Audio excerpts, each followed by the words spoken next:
ఇప్పుడే జీ5 app download చేయండి. చూడండి మీ ఫేవరెట్ టీవీ షోస్ ఎప్పుడైనా ఎక్కడైనా. ఇక నుంచి నా ఫోకస్ అంతా మిథున మీదే పెడతాను. తొందరలోనే మిథునని నా కోడలిగా ఈ ఇంట్లోకి తెస్తాను.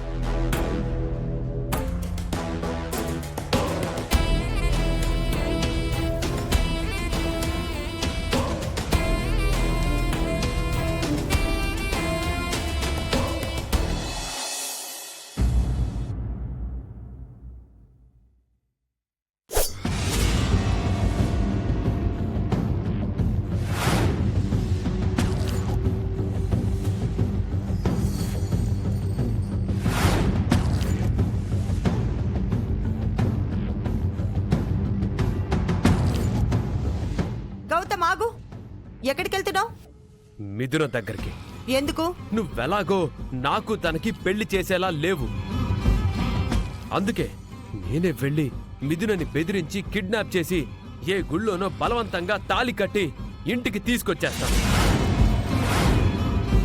ఒక్కసారి దాని మెడలో తాళి పడితే నా పెళ్ళం అయిపోతుంది కదా. బెదిరించి బలవంతంగా తాళి కట్టడానికి ఆ మిథున ఆర్డినరీ ఆడపిల్ల కాదు. అమెరికా నుంచి వచ్చిన నిప్పు రవ్వ. అనవసరంగా దానితో పెట్టుకోకు. సీతకు భయపడి ఆ మిథునకి భయపడితే ఇక నా క్యారెక్టరే ఉంది.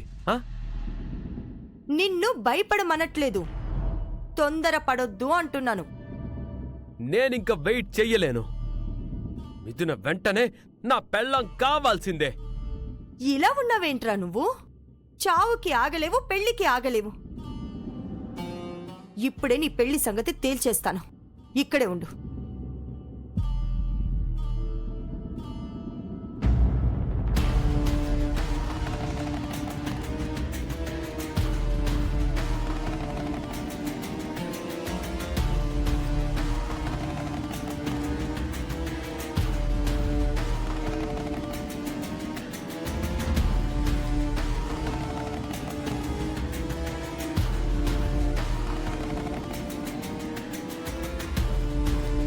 రామ్, నీతో కాస్త మాట్లాడాలి.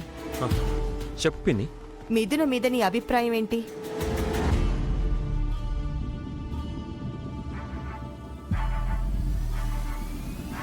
తన మీద నాకేం ఒపీనియన్ ఉంటుంది? ఎందుకలా అడుగుతున్నావు పిన్ని? మిథున అచ్చం సీతలా ఉంటుంది కదా, అందుకే అడుగుతున్నాను. తను సీతలా ఉంటే సీత అయిపోదు కదా పిన్ని.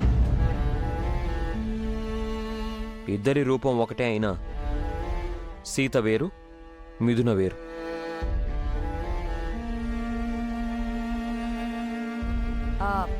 ఓకే, సీత మీద నీ ఒపీనియన్ ఏంటి? సీత నీ విషయంలో చేసిన ఆ ఒక్క తప్పు తప్ప తను ఎంతో మంచిది. నన్ను చాలా బాగా అర్థం చేసుకుంది.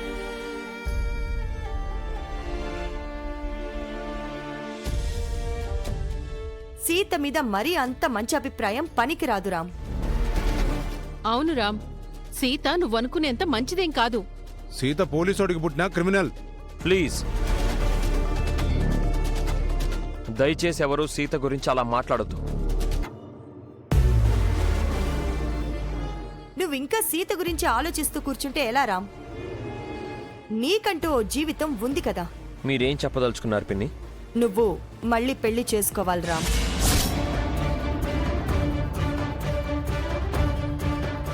అవును రామ్, ఎంతకాలం నీలా ఒంటరిగా ఉంటావు? నీకింకా ఎంతో జీవితం ఉంది రామ్. సీతతోనే నీ జీవితం ముగిసిపోలేదు. సీతకు విడాకులిచ్చేసి నువ్వింకో పెళ్లి చేసుకోవచ్చు కదా రామ్. నా పెళ్లి గురించి మాట్లాడతానని వెళ్ళి వాడి పెళ్లి గురించి మాట్లాడుతుంది. నాకింకో పెళ్లి చేసుకునే ఉద్దేశం లేదు. సీతకి విడాకులిచ్చే ఉద్దేశం అస్సలు లేదు. సీత ఎన్ని తప్పులు చేసినా తనను నేను మర్చిపోలేకపోతున్నాను.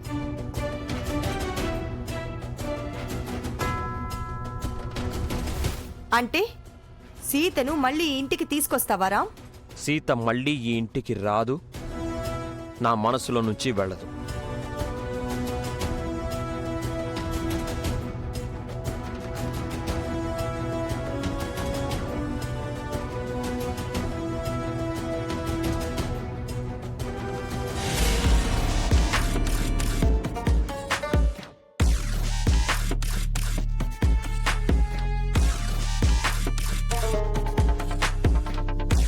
రామ్ సీతని మర్చిపోలేకపోతున్నాడు. ఈ స్థితిలో రామ్కి మరో పెళ్లి చెయ్యలేం. అయినా ఇప్పుడు అంత తొందర వచ్చింది మహా. రామ్ని ఇబ్బంది పెట్టొద్దు. అదే నేను అనుకుంటున్నాను.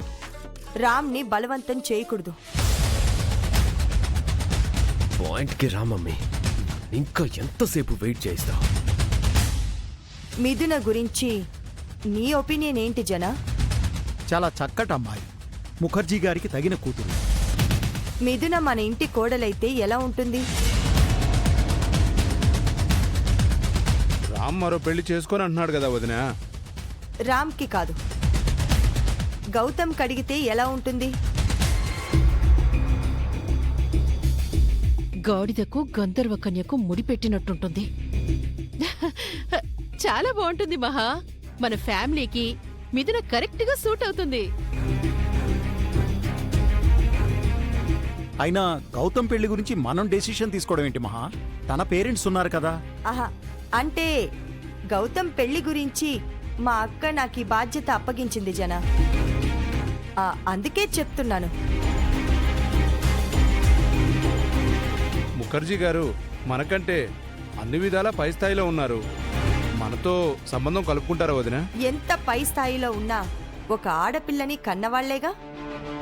ఆ పిల్లకి ఎవరో ఒకరితో పెళ్లి చెయ్యాలి కదా. కరెక్టే మహా.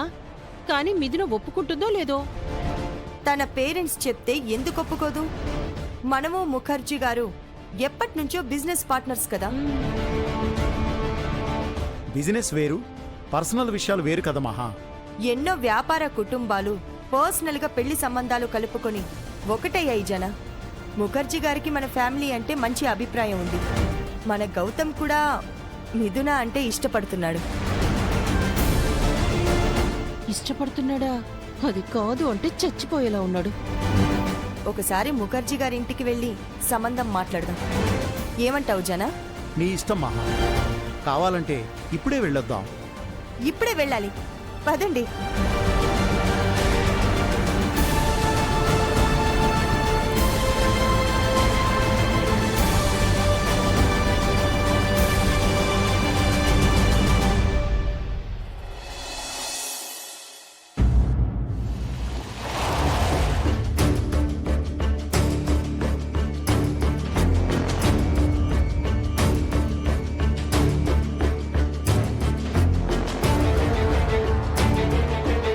రండి.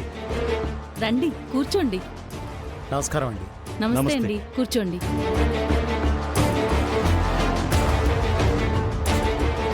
సారీ సార్, ఫోన్ చేయకుండా సడన్ గా వచ్చాం. పర్వాలేదు. ఆఫీస్ పని మీద వచ్చారా? ఒక్క నిమిషం. కాదండి, పర్సనల్ పని మీదే వచ్చాము. పర్సనల్ పనా? అవును సార్, మీరు మేము బిజినెస్ పార్ట్నర్స్ గా ఉన్నాం. అలాగే మనం రిలేటివ్స్ కూడా అయితే బాగుంటుందని మహా అంటోంది. జీ5 యాప్ డౌన్లోడ్ చేసి అన్ని ఎపిసోడ్స్ పూర్తి ఉచితంగా చూడండి.